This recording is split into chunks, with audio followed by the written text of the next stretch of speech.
Olá, profissionais da educação de todo o estado do Amazonas. Bem-vindos a mais um programa Formação em Pauta com CEPAM, que tem o objetivo de possibilitar um espaço de discussão de temáticas acerca da formação continuada de professores e equipe gestora das escolas do Amazonas. Sou o professor Augusto Marinho, formador do Centro de Formação Profissional Padre José Anchieta, e farei a mediação desse diálogo. No episódio de hoje, abordaremos o tema Educação do Campo, Organização Estrutural e Pedagógica. E contaremos com os profissionais da Coordenação de Educação do Campo.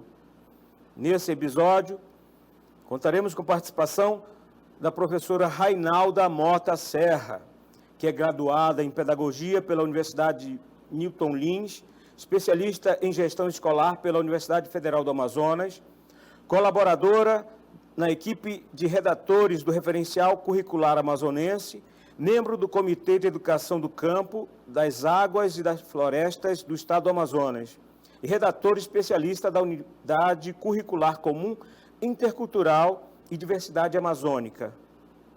Responsável também pela elaboração da proposta pedagógica do ensino fundamental das escolas do campo, das águas e da floresta do Amazonas.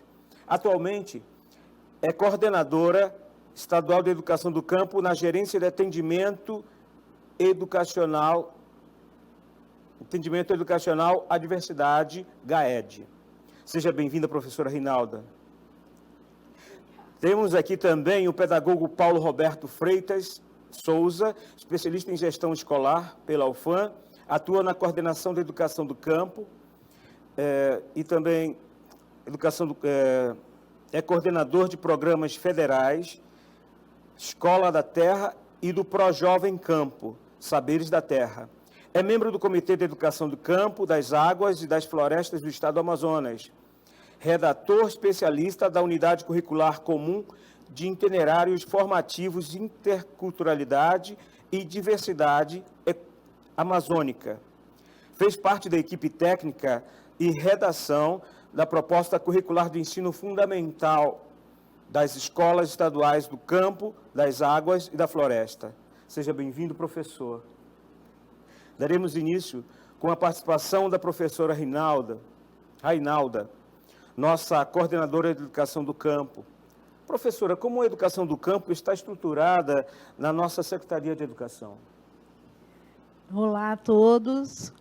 É um prazer estarmos aqui mais uma vez, né? Passando algumas informações, alguns esclarecimentos acerca do que é a educação do campo. E dentro da Secretaria de Estado de Educação e Desporto Escolar, nós fazemos parte da coordenação da educação do campo, que está vinculada à gerência de atendimento educacional e da diversidade, a GAED, que faz parte do Departamento de Políticas e Programas Educacionais. Este departamento, ele, juntamente com outros 3 departamentos, como o DGESC, CEPAM e CEMEAN, fazem parte da Secretaria Adjunta Pedagógica. Nosso encaminhamento maior dentro da coordenação do campo é estarmos, como neste momento aqui, repassando algumas informações acerca do que é a educação do campo, principalmente para os nossos colegas que estão nas escolas estaduais, nas escolas municipais do estado do Amazonas. A nossa equipe, ela é composta por mim, como coordenadora, atualmente respondo como coordenadora estadual da educação do campo. Temos o professor Paulo, né? Ele é um pedagogo de formação, né? E também no cargo dentro da Secretaria de Estado, ele é pedagogo. E também temos a professora Soraya, doutora em educação, né? Também pela UFAM. Temos também o professor João Batista, que faz parte da nossa coordenação. E contamos recentemente com a chegada do Severino Ferreira de Castro, que é o nosso estagiário em Geografia, acadêmico da UFAM em Geografia. Então, mediante este cenário de coordenação composta por 4 técnicos, né, dentre eles eu estou incluída, e o estagiário, nós temos aqui o grande empenho em apresentar para vocês o que vem a ser educação do campo, das águas e das florestas no estado do Amazonas. Certo, professora. Professor Paulo, e como se deu essa estruturação da educação do campo a nível federal? Boa tarde, olá, tudo bem? Boa noite, bom dia. Momento que vocês estiverem nos assistindo aqui. Bem, essa estruturação se deu já tem algumas décadas, né? Nós temos a educação do campo como uma modalidade, é bom que fique claro, isso é importantíssimo, que fique claro que é uma modalidade de ensino, né? E essa modalidade veio com o decreto 7352, né, de 4 de novembro de 2010, que ele define, né, que ele dá a definição da escola do campo. Aí ele coloca que é aquela situada em área rural, conforme o Instituto Brasileiro de Geografia e Estatística, o IBGE, ou aquela situada em área urbana, desde que, isso é importante frisar, que ela atenda predominantemente as populações do campo, agricultores familiares, os extrativistas, nossos pescadores artesanais, os ribeirinhos, assentados e acampados à reforma agrária, os trabalhadores assalariados rurais, quilombolas que temos aqui, e tem também os caiçaras, mas não fazem parte do nosso meio, né? Além disso, né, os povos da floresta, os caboclos, e outros que produzam, né, suas condições materiais de existência a partir do trabalho do meio rural. Quer dizer, a educação do campo ela está muito ligada ao trabalho no meio rural.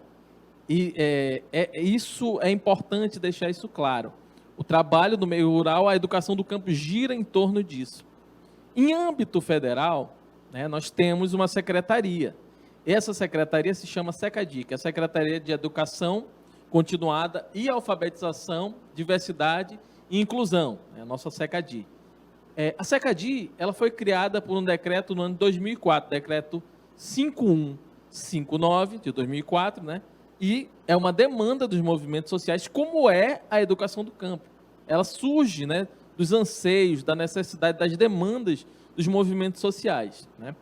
A SECADI ela é o órgão responsável por todas as ações de educação de jovens e adultos no país e também dá atenção à educação escolar indígena, a educação do campo, a educação para as comunidades quilombolas, né, remanescentes de quilombos, e a educação para a população prisional, né? Então, ela trabalha essa diversidade, trabalha o campo, trabalha com os indígenas e tudo mais. Dentre suas atribuições, né, tá a formação inicial e continuada de professores, né? Ela dá esse apoio em materiais didáticos, materiais pedagógicos, né, que sejam adequados a cada uma dessas modalidades, né? Aconteceu um período, né, do ano de 2019 a 2022 que houve a extinção dessa secretaria. Essa secretaria sofreu, né, a dissolução, né, e foi substituída pela Secretaria de Modalidades Especializadas, né? Com a mudança de governo, o que aconteceu? Houve a recriação, né, com o decreto 11.342. Tem um númerozinho 5 a mais ali, mas na verdade é 11.342 de 2023, do dia 1º de janeiro, né, que retoma essas pautas para a educação do campo, dentre outras pautas, né, que a SECADI lida, né? Então, a SECADI tem esse retorno para retomar as pautas, dar novamente um olhar específico à educação do campo, um olhar necessário para essa população que precisa ter esse acompanhamento, ter as suas peculiaridades reconhecidas, ter esse trabalho voltado para o seu dia a dia. Bom, dentro da SECADI nós temos uma diretoria, essa diretoria de políticas de educação do campo, né? Educação do campo, educação escolar indígena e educação ambiental. Os responsáveis são a professora Maria do Socorro Silva, que é a diretora de políticas da educação do campo, educação escolar indígena, e temos também o professor Evandro Costa de Medeiros, que ele é o coordenador geral das políticas da educação do campo, né? Essas pessoas estão em âmbito federal, são os responsáveis por acompanhar as políticas, né? E dar encaminhamentos a essas políticas para os estados, para os municípios, né? E esse trabalho é muito necessário, é muito importante para a gente fortalecer a educação do campo, das águas e da floresta, não só no Amazonas, mas em todo o Brasil. Certo, professor. Obrigado, professor Paulo. Creio que é bom salientar aqui a importância dos movimentos sociais para garantir o que reza a Constituição Federal, né? Educação para todos. Professora Rainalda, como a sociedade civil está organizada para garantir essa modalidade de ensino? A organização dessa pauta, dessa bandeira de luta, ela está ancorada principalmente nos movimentos sociais. Por estar ligada diretamente aos movimentos sociais, que foram eles que trouxeram à baila a necessidade de uma modalidade que atendesse a esses trabalhadores rurais, né? Muitas organizações não governamentais também foram se alinhando, ajustando e apoiando esse crescimento, esse fortalecimento da educação do campo. E, neste sentido, além da SECADI, como faz parte da estrutura do Ministério da Educação, nós também temos em todos os estados o apoio de fóruns, de associações e de comitês. No estado do Amazonas, nós temos o Comitê de Educação do Campo, das Águas e das Florestas do estado do Amazonas. Antes era somente o Comitê Estadual de Educação do Campo, né? Ao longo de tantas discussões, enfim, conseguimos também trazer à tona não somente a educação do campo em si, complementamos com o viés que identifica o Amazonas, que são as águas e as florestas do estado do Amazonas. E este comitê, ele vem representado ali por instituições públicas vinculadas à educação, com movimentos sociais, sindicatos, ONGs, todos estes articulados na reflexão e ação das questões pertinentes à modalidade da educação do campo, das águas e das florestas. Este comitê, ele voltou a ter um gás muito grande em 2015, né? Houve uma reorganização e hoje nós estamos muito bem representados. Dentre algumas representações, nós temos a UFAM, IFAM, UEA, a CPT, a UNCM, né, a Undime, FETAGRE, OBECAS, essa OBECAS, então, Observatório do Alto Solimões, FOPNECAF, que é o Fórum Parintinense da Educação do Campo, das Águas e das Florestas. Temos representantes da própria CEMED em Manaus, por estarmos mais ligadas, né, diretamente, tem participação ativa neste movimento. Movimento de Mulheres Campesinas, a ARCAFA, que é a Associação das Casas Familiares Rurais, né? Temos a FAZ como um representante das organizações não governamentais. E também temos ao Negro. Estamos ainda em alinhamento de quem mais poderá estar participando do nosso comitê. Porque este comitê, ele vem articular, vem deliberar algumas ações pertinentes à educação do campo, justamente nesse sentido para, por exemplo, nós, no estado do Amazonas, nós temos 67 escolas estaduais, tá? Apenas 67 escolas estaduais devidamente reconhecidas, mas isso eu quero deixar claro também que estamos revendo a partir das características peculiares já comentadas anteriormente pelo Paulo. Essas 67 escolas estaduais estão em 32 municípios, num total, até ano passado, atendendo em torno de 30.889 educandos e tendo, né, no corpo docente 2.501 professores. Vale salientar aqui que as nossas escolas estaduais do campo, elas não são multisseriadas, Está bem? Esta característica das escolas do campo, elas estão mais nas escolas municipais, que são em torno aqui do Amazonas, né? Estamos em 3.447 escolas. Um total de 216 mil alunos sendo atendidos. E essa modalidade, essa forma de atender os alunos, ela é muito característica em todo o Brasil.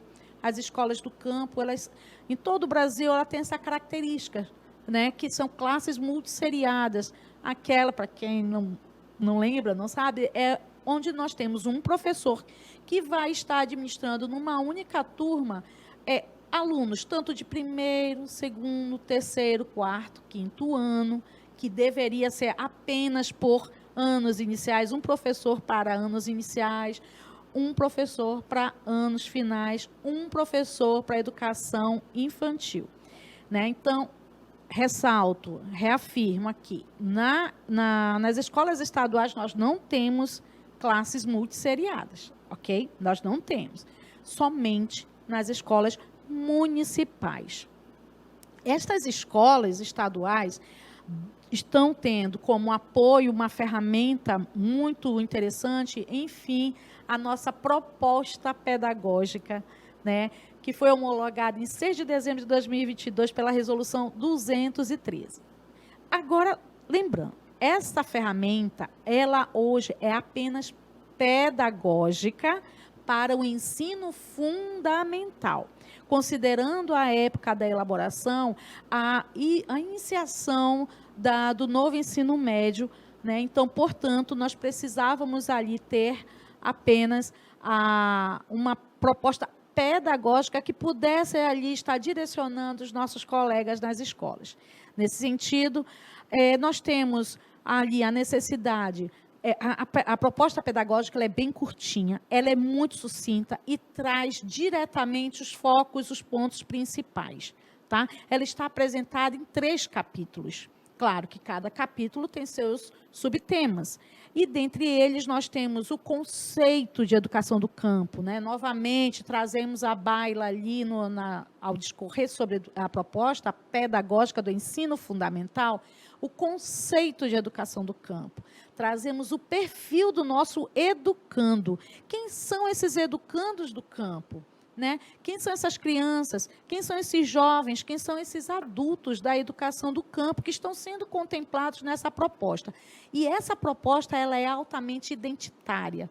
Precisamos resgatar a identidade e o prazer, a relevância, a importância do ser amazônido ali contemplado através de uma educação que contextualize a sua vida no meio rural. Né? E este educando, ele vai ter um aporte, o professor vai trabalhar diretamente com o que ele tem à sua volta. Não estamos desclassificando, desqualificando toda e qualquer outra forma de aprendizado. Mas precisamos valorizar o que é nosso para, então, desbravarmos o mundo a partir do que é isolado, do que é o meu particular para o todo. Né? Então, a própria BNCC, ela traz aí o viés do que trabalhar com estes educandos, de que forma serão trabalhadas essas competências, essas habilidades, principalmente as socioemocionais. Né? Então, nós temos aí esse cuidado nessa proposta, trazer uma abordagem muito direcionada, né, com algo que possa, enfim, dar um bom direcionamento aos nossos professores para que esta educação do campo, para o ensino fundamental das nossas escolas estaduais, que são 67, possam ali se identificar e dizer, opa, enfim, eu estou ali contemplado. Nesse viés, nós temos algumas sugestões, né, Paulo? É verdade. Realmente, a proposta vem no sentido de auxiliar, de contemplar o campo. Com essa observação, nós temos aí sugestão de atividades, né, para o desenvolvimento das competências socioemocionais para o ensino fundamental, né, planejamento da prática docente, né. Além disso, temos estratégias de organização de saberes das atividades, como a professora Reinalda falou, voltadas à educação do campo. porque durante muitos anos, o que aconteceu? Nós tivemos uma educação urbana levada ao campo, né? Que não está atendendo às peculiaridades, né? Então, precisávamos ter esse olhar específico para aquele local, para aquelas comunidades, para quê? Para que os alunos se identifiquem dentro daquele processo educacional, para que os professores possam utilizar tudo o entorno, a cultura, os movimentos das águas, tudo que está em volta ali, para tornar suas aulas atrativas, suas aulas que contemplem realmente a vida de cada um daqueles alunos. Então, nossa proposta, como a professora Arnalda falou, é bem sucinta e muito direta para o ensino fundamental. E tem muitas coisas que podem ser levadas também para o ensino médio, né? A leitura dessa proposta vai abrir de uma forma, esclarecer muitas dúvidas que realmente os professores têm sobre como, de que forma, de que modo vai ser trabalhada a educação do campo com aqueles alunos. Porque a educação do campo, ela acima de tudo, trabalhar identidade, trabalhar a identidade, trabalhar a vida, trabalhar o meio rural. O meio rural, seja ele dos extrativistas, dos ribeirinhos, ou qualquer outra pessoa que vive desse meio, ele está intrinsecamente ligado com o trabalho, com a subsistência. Então, essa proposta, podem ter certeza que vocês lendo, e nós vamos passar também o link para isso, para fazer essa leitura, vai facilitar muito, vai, de certa forma, abrir novos horizontes para o trabalho do professor da educação do campo. Verdade. E a gente percebe que essa proposta faz o aluno faz ele pertencer à educação, né? Porque ele se vê nessa proposta. E é importante isso, que o aluno se reconheça em sua escola, nos fazeres educacionais do campo. Mas como se dá, como a LDB aborda as adequações necessárias para o bom funcionamento de uma escola que está no campo? Assim, nós temos toda a lei de diretrizes e bases, né, que até então era tratada apenas como educação rural até hoje, mas já temos alguns adendos, algumas emendas que trazem um aporte legal direcionado à educação do campo. Nesse viés, nós temos aqui um que é imperioso. Eu vou fazer a leitura na íntegra, se você me permitir, né, do que vem a ser o artigo 28 da LDB. Na oferta de educação básica para a população rural, os sistemas de ensino promoverão as adaptações necessárias à sua adequação às peculiaridades da vida rural e de cada região. Especialmente, olha só, conteúdos curriculares e metodologias apropriadas às reais necessidades e interesses dos alunos das escolas do campo, com possibilidade de uso, dentre outras, da pedagogia da alternância, que tem a lei número 14.767, de 22 de dezembro, né? Isso aqui já está organizado recentemente, tá? Esse é o primeiro.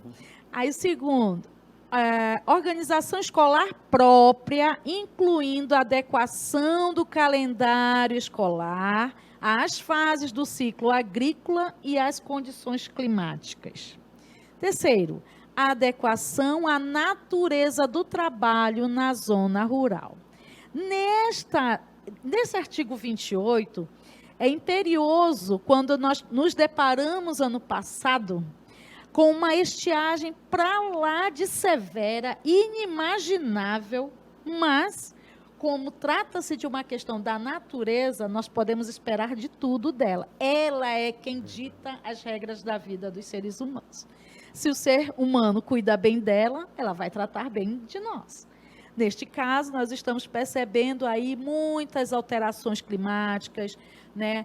A emissão de gases poluentes e vários outros caminhos que não tem, a princípio, não tem muito o que reverter. Mas, considerando aquela estiagem severa e ancorado no artigo 28, a Secretaria, né, achou por bem e muito louvável a ação da Secretaria de nós, enfim, revermos e elaborarmos um calendário que pudesse atender às escolas do campo, atentando, no caso, para as questões climáticas, as questões sazonais. Por exemplo, nós temos, no nosso cenário amazônico, cidades, né, municípios que sofrem anualmente com as cheias. Elas ficam isoladas, a suspensão de aulas, né? E, no fim de ano, como foi do ano passado, sofremos com a estiagem severa, acabando por isolar determinadas escolas, comunidades. Com amparo legal, nós vamos, enfim, iniciar, aqui já é até uma notícia muito boa, nós vamos iniciar este ano, né, estamos só aguardando a homologação, do calendário específico, ainda em projeto piloto com 5 escolas, porque essas ações elas precisam ser atendidas gradativamente. Então, em 5 escolas, em 5 municípios, nós vamos ter um calendário que atenda essa especificidade. Gradativamente, de acordo com o que a natureza nos ofertar, nós vamos estar também alterando, estendendo esse calendário, né, para outras escolas. Além das questões sazonais, nós também temos as questões culturais. Até um tempo, nós tínhamos contemplado no calendário escolar o recesso, até chamado recesso bovino, que era aquele período de uma semana que as pessoas suspendiam-se as aulas, né? Havia esse recesso contemplado no calendário, para que professores, estudantes, fossem brincar o Festival de Parintins, porque é algo cultural de Parintins. Mas nós não podemos esquecer que o Amazonas tem outros municípios que também têm sua cultura, têm sua religiosidade, que determina, que dita as normas, o dia a dia daquelas comunidades. Nós temos festejos, por exemplo, nós temos os festejos de Borba, com Santo Antônio de Borba, onde uma semana toda nós temos professores, nós temos estudantes que saem para vender seus artesanatos, para fazer o transporte de turistas, né, com voadeiras. Eles também são professores, são estudantes, mas também são homens e mulheres do campo, né?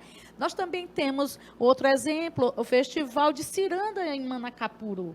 Então, nós temos esse cuidado de olhar as necessidades, as especificidades que circundam ali o meio rural, né? As nossas escolas do campo, elas também têm as suas questões muito empíricas, muito latentes, que ditam também o dia a dia daquela comunidade, quer seja através de festejos culturais, quer seja através de questões religiosas, outras festas e, principalmente, que é a mais imperiosa de todas, as questões sazonais. E também, eu já ia esquecendo, nós também temos o nosso agricultor.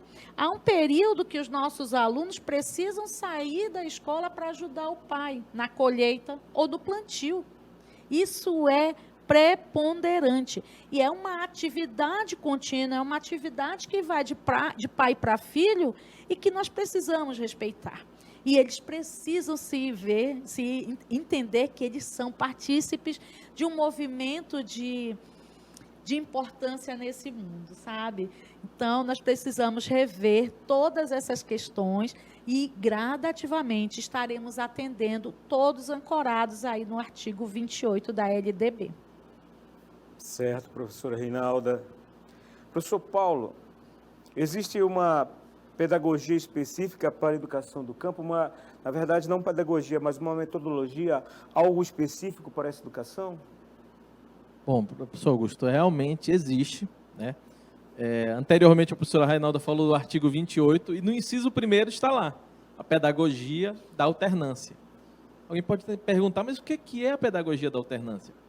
A pedagogia da alternância, ela vai justamente atender isso que a professora Rainalda falou, a questão do ciclo das águas, a questão da necessidade do aluno ajudar a família numa colheita, num plantio, né? Então, ela justamente traz esse olhar, né? Para a realidade ali do campo, né? E ela vem da França. Ela surgiu na França no período entre guerras, mais ou menos 1935, entre a Primeira e a Segunda Guerra, quando os pais viram o seguinte, que os filhos saíam para estudar, né? Para outras cidades maiores, deixavam o campo, e o que acontecia? Eles aprendiam muitas coisas básicas da educação, porém, eles não aprendiam a questão do trabalho em si, no trabalho do campo, da colheita, de cuidar dos animais, né? Eles perdiam isso. E aí o que acontece? Os pais, juntamente com a igreja, né, na França, resolveram pensar, vamos tentar trabalhar uma metodologia que eles aprendam realmente as disciplinas básicas que tem que aprender, mas também aprendam coisas voltadas ao dia a dia do campo, ao plantio, a colheita, a cuidar dos animais. E aí surgiu a pedagogia da alternância, né? Nesse sentido de também mantê-los no local deles de vida. Evitar até o êxodo, né? Que acontecia o êxodo rural. Aquele aluno, aquele jovem saía dali, né? Então, na década de 60, foi trazida para o Brasil a pedagogia da alternância, né?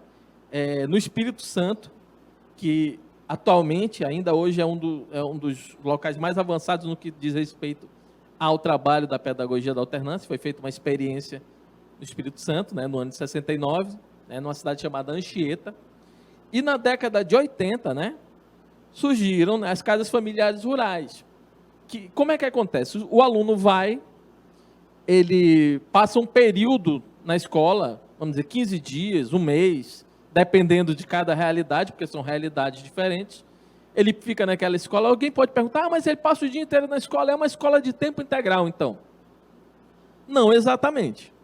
Ele está ali integral na escola, porém, depois daquele período de um mês, 15 dias, ele volta para a comunidade dele, e aquilo que ele aprendeu na escola, ele aplica na comunidade. Ele aplica no dia a dia dele, do plantio, da colheita, de cuidar dos animais.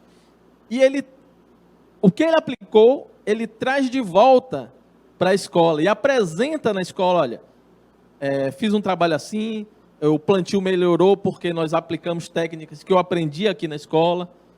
E nesse sentido, a pedagogia da alternância faz essa via de mão dupla. Ela ensina o aluno e o aluno ensina a escola a como trabalhar com ele. É uma troca entre o professor e o aluno, né? Então, o que acontece? Na década de 90, né, a pedagogia da alternância passou a ser um dos eixos de promoção da formação de estudantes, financiados pelo Pronera, né?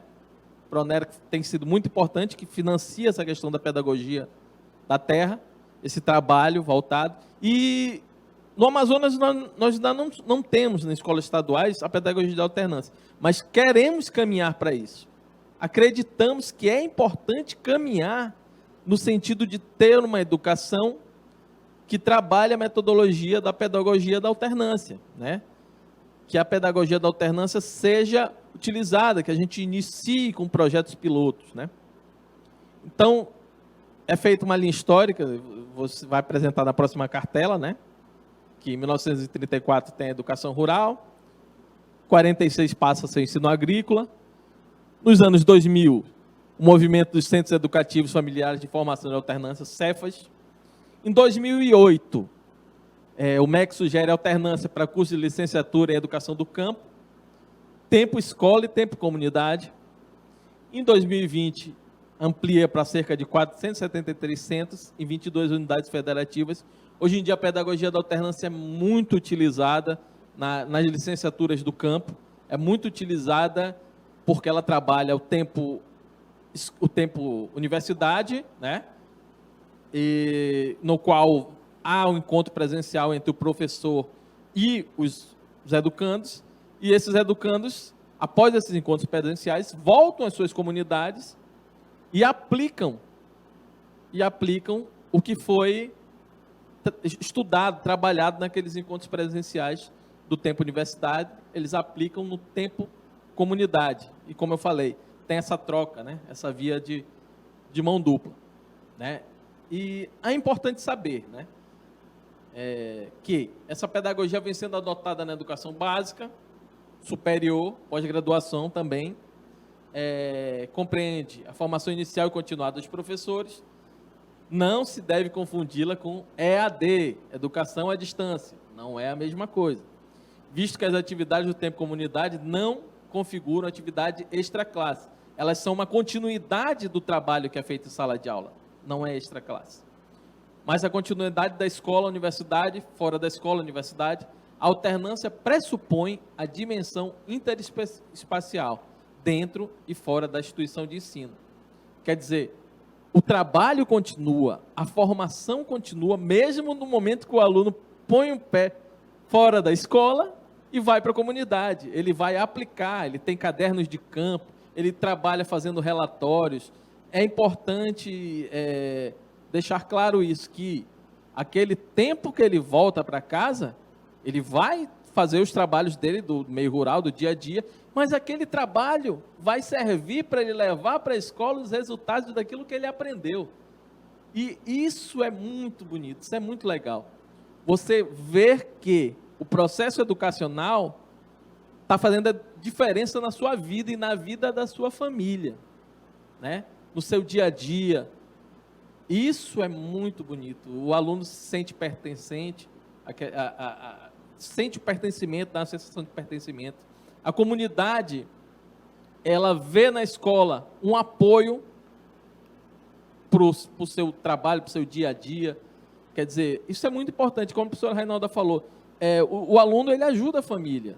Em Manacapuru, eu tive a oportunidade de ver alunos que ajudavam a coletar juta e malva, que fica dentro da água, tem que bater, tem que secar. Dá um trabalho imenso. Quer dizer, e o aluno está longe da escola, mas ele não está longe porque ele quer, ele está longe porque é uma necessidade da vida dele, é o meio de vida dele e da família dele. Então, nada mais justo do que a escola se adaptar a isso também. A escola deixar de ter um calendário com olhos voltados a um calendário mais urbano e realmente ter um calendário específico e voltado para a questão do campo, das águas e da floresta. É importante frisar isso. O campo amazônico, ele é muito diverso. No resto do país, você vê o campo, são plantações, Mato Grosso, plantações de soja, plantações de arroz, imensas, né? Cada local tem uma coisa específica, mas no Amazonas tem tudo isso. No sul do Amazonas tem a plantação de soja, aqui temos a área aqui mais entrecortada por rios, que os ribeirinhos estão lá. Nós temos unidade de conservação que o aluno vive da coleta da castanha, da coleta do açaí. Quer dizer, é muito vasto o nosso campo. E é muito importante esse trabalho, essas metodologias voltadas realmente e que possam atender nosso aluno da melhor forma possível. Nossos jovens, nossas crianças, nossos adultos. Verdade, professor Paulo, obrigado. E professora Rainalda, como se apresentam as escolas do campo? Quais as suas particularidades? As particularidades das nossas escolas do campo, elas têm um universo, como o Paulo mesmo já mencionou, né? Estamos dentro da diversidade, porque é um mundo diverso, né? A educação do campo e as nossas escolas estaduais do campo, elas se apresentam tanto na linha de ribeirinhos, né? Como escola em terra firme, escolas dentro de áreas urbanas, dentro dos municípios, mas que são do campo. Por que são do campo se está em área urbana? Porque se predominantemente aqueles alunos da escola, em sua maioria, são alunos que vêm de áreas rurais, né? Essa escola, ela está a sua identidade maior é sim atender os alunos do campo. E uma das peculiaridades, né, que nós temos, aqui nós temos uma foto muito interessante da mesma escola. Olha isso.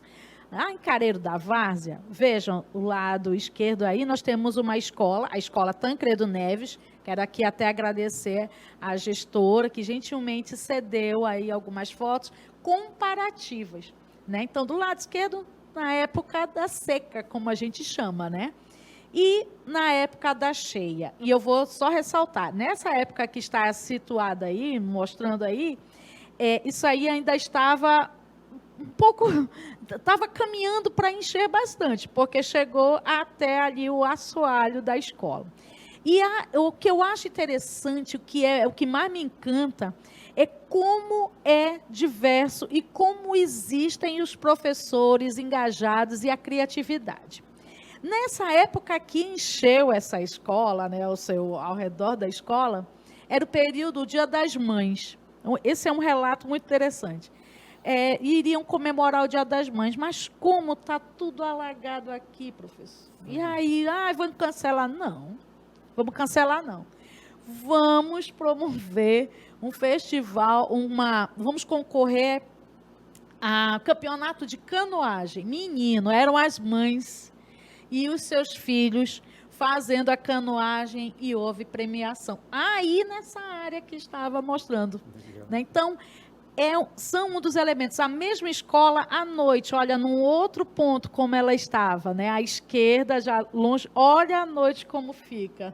Muitos olham, olha o campo, parece uma espaçonave, né? Verdade. Mas é lindo de ver que, mesmo com todas essas nuances, né? Eles não se acovardam, eles vão enfrentar. Até mesmo o último momento, quando as águas invadem a sala, é quando eles suspendem as aulas. Outras peculiaridades também, essa daí nós estamos falando só do que assolou o Amazonas. Na foto esquerda tem uma demonstra aí da Escola Nossa Senhora das Graças, lá em Tefé, onde também já quero aqui agradecer aí por cederem essas fotos. Período da estiagem, não sei se dá para perceber, né? Olha só, o rio está muito longe, a canoa está bem distante. E aí embaixo nós temos aí as cheias, já o mesmo espaço, o mesmo lugar também. Do lado direito dá para perceber mais ainda. Olha só como ficou o cenário, o acesso para a Escola Nossa Senhora das Graças. E embaixo também, quando já estava enchendo. Isso foi ano passado que foram cedidas essas imagens, tá? Então, esses registros são do ano passado, é recente. Temos outras também que podemos... isso aí eu posso dizer para vocês, porque eu estive nessa escola, mas eu estive na época que não estava ali em cima. Vocês observam um grupo de alunos, um campo esverdeado ali, e bem aqui, onde está escrito período de estiagem, tem uma escada, 181 degraus, se eu não estou enganada. Não parece, mas ela é bem íngreme. Então, vejam como é. Para chegar a essa escola, a gente sai de Tefé, isso aí é a área das missões, lindo de ver, viu? Aí chegamos lá com embarcação paga, né? Tem que, se não tiver o transporte, as crianças vão de transporte escolar. Os professores, eles pagam ou então eles conseguem com o próprio mesmo, né? A sua embarcação própria, a sua canoa com a rabeta e tudo mais. E aí, a gente chega na beira do rio, entra na mata, tá? Desce, chega nessa parte verdinha aí, e depois sobe as escadas e já chegamos na escola. E isso no período da seca, da estiagem. Quando é período de cheia, eis aí o resultado, como é que fica. Né? Então, fica inviável a canoa, algumas até chegam aí, mas outras não tem como passar porque há um furo, né? Como eles falam. Então, é complicado. Mas, e dependendo de onde os alunos morem, também fica difícil para eles chegarem até aí. Porque tem lugares, essa é uma das peculiaridades, né? Os modais que atendem ao transporte escolar no Amazonas, eles precisam ser, ora, é só fluvial, ora, é só terrestre, mas, em maioria das vezes, é terrestre e fluvial. Então, essas questões, elas são imprescindíveis de serem observadas e de fazer com que as escolas não percam as suas 800 horas, seus 200 dias letivos. Tá? Então, é um critério, é uma necessidade de cumprimento da lei vigente, não temos outra, então vamos ter que cumpri-la. Então, nós temos aí essas peculiaridades, principalmente a que eu estou trazendo já da escola Anília Nogueira, em Itacoatiara. Meus agradecimentos aí ao ceder essas imagens, para que tenhamos a noção exata do que passam essas crianças, do que passam esses professores para estarem nas escolas e dando o seu melhor. E eu quero dizer, professor de escola do campo é professor aguerrido. É um ser humano além do imaginado, porque eles não se intimidam. Eles vão mesmo, criam estratégias mil para estarem levando o melhor de si para eles. E esse público precisa ser muito bem respeitado. O nosso professor precisa, sim, ser valorizado à medida que as necessidades eles superam. Aqui em Urucurituba, uma visão que nós temos da escola, isso é bem de frente da escola, tá? Essa imagem à esquerda é bem de frente. Olha como o rio está bem longe. Já no período da cheia, a água vai bater na escola. Então, como não atender essas particularidades, essas especificidades? E aí nós poderíamos também colocar os festejos, né, como mencionei anteriormente, mencionei os festejos culturais, os festejos também religiosos, ao período da colheita e o período do plantio para as escolas também. Né? Então, são algumas peculiaridades que aqui a gente apresenta. Certo, professora Rainalda. Professor Paulo, o senhor é coordenador de um programa federal, Escola da Terra. O que vinha a ser esse programa e quais os outros programas que se articulam com a educação do campo? Bom, professor Augusto, são vários, né, programas voltados à educação do campo, né, para essa especificidade. Especificamente o programa Escola da Terra, que eu sou coordenador, ele trabalha com a formação de professores, né? Aperfeiçoamento, e já tivemos agora, terminamos turmas de especialização, educação do campo. Levando essa formação via uma parceria com a UFAM, com o MEC, para as secretarias municipais, né? Ela é voltada para as secretarias municipais, tendo em vista que ele tem um olhar para as escolas que atendem turmas multisseriadas, né? Como a professora Rainalda já bem frisou, nós no estado não temos mais turmas multisseriadas, mas nos municípios é muito comum. É muito comum ter turma com aluno de primeiro aninho e quinto ano na mesma turma, e um professor só atendendo, né? Então, realmente, o Escola da Terra, ele faz esse trabalho visa tentar dar um apoio ao professor, né? Fazer com o professor, digamos, pelo menos ter um pouco menos de dificuldade, porque não é fácil. Uma turma muito seriada não é fácil. Então, esse programa, ele vem atendendo, esse mês agora de fevereiro, nós vamos começar em mais 3 municípios, turma de aperfeiçoamento, são 120 professores mais dos municípios, que acabam sendo atendidos professores nossos do estado, porque muitos professores que são do município também são professores que trabalham em escolas estaduais, né? Além disso, temos o programa do PDD Manutenção, o PDD Estrutura, que está ligado, tem o PDD Estrutura Escola do Campo, e o Água Esgotamento Sanitário, que nós temos uma escola em Manacapuru, salvo engano, a Escola Eurico Gaspar Dutra, né, que é atendida por esse programa. E aí está a importância das escolas se reconhecerem e se identificarem como escolas do campo para terem acesso aos programas, né? Estarem a par do que está acontecendo, porque esses programas, eles enviam recursos a mais para essas escolas. tem um recurso, devido a essa dificuldade logística, as escolas do campo, o aluno do campo, eles têm mais recursos financeiros para serem atendidas essas escolas.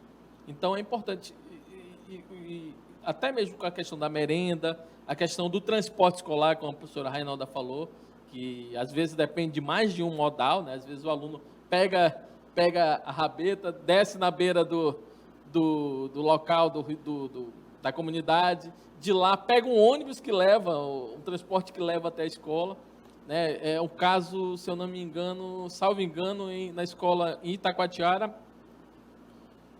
temos uma escola de Itacoatiara, que agora me fugiu o nome, que atende, o Ronaldo, o professor Ronaldo.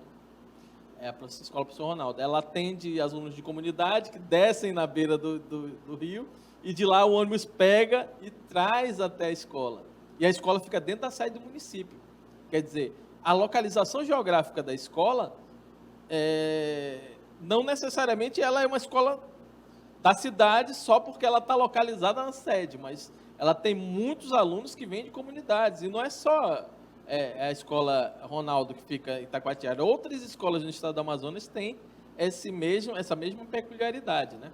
E os programas federais justamente têm essa importância de levar recursos a mais para essas escolas, que eles possam atender da melhor forma nossos alunos e trazer mais, digamos, mais coisas para aquela escola, mais metodologias, mais material pedagógico, mais outros materiais necessários da escola e que esses programas federais podem atender, no caso o PD da manutenção e o estrutura. Muito bem. Agora, gostaríamos de ouvir a professora Rainalda, que em nome da coordenação fará as suas considerações finais. Estamos nesses momentos finais aí, professora. Fazer considerações finais para uma política pública tão importante e tão em voga como é a educação do campo, não tem como não fazer senão reportar-me ao que diz a Caldarte, que ela afirma, e eu sempre uso, né? E eu peço licença a ela, que eu sempre uso as suas falas aqui. Um dos traços fundamentais que vem desenhando a identidade deste movimento por uma educação do campo é a luta do povo do campo por políticas públicas que garantam o seu direito à educação e a uma educação que seja no e do campo. No campo. Por que no campo? Porque o povo tem direito a ser educado no lugar onde vive.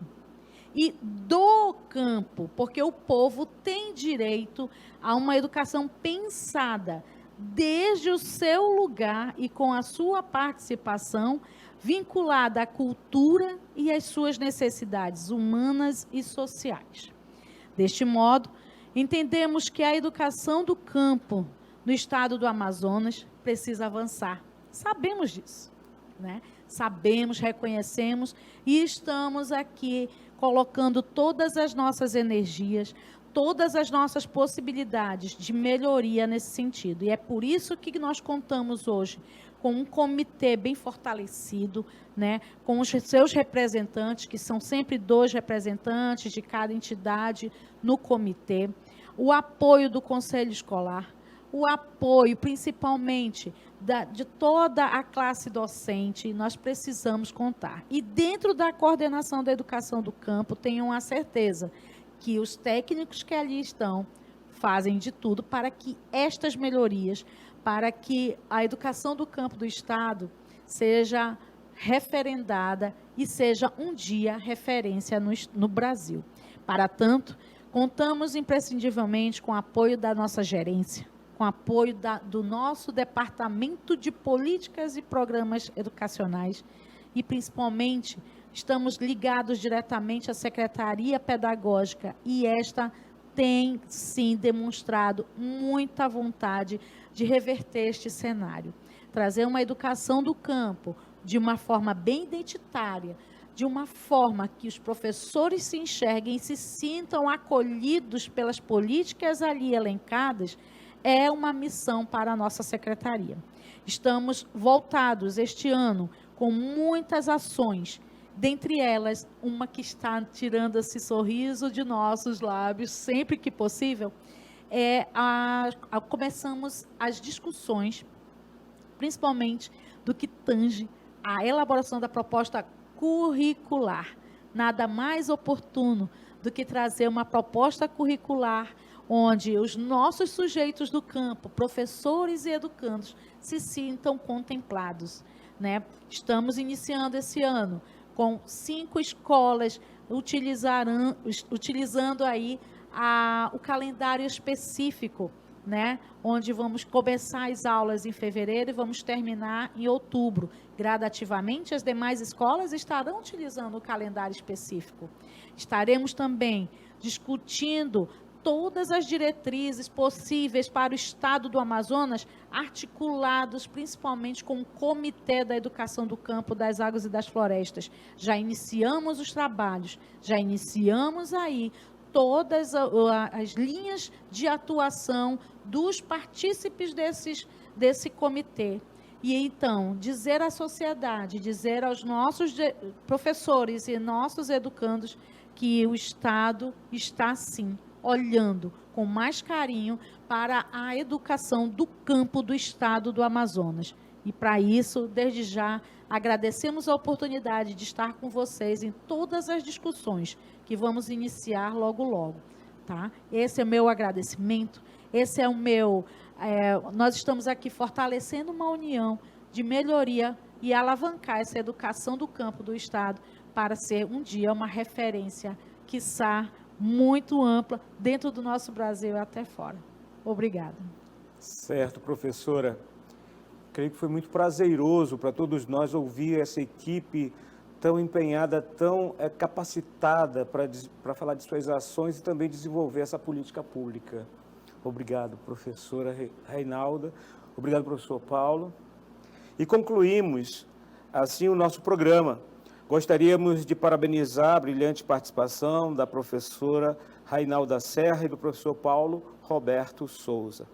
Informando que todos os episódios do programa Formação em Pauta, você pode encontrar no canal CEPAM no YouTube. Lá nós temos vários conteúdos educacionais. Acesse e não esquece de se inscrever no programa e dar aquele joinha para garantir essa visibilidade, né? E obrigado a todos que prestigiaram o nosso programa e até o próximo Formação em Pauta com o CEPAM. Obrigado a todos. Até o próximo.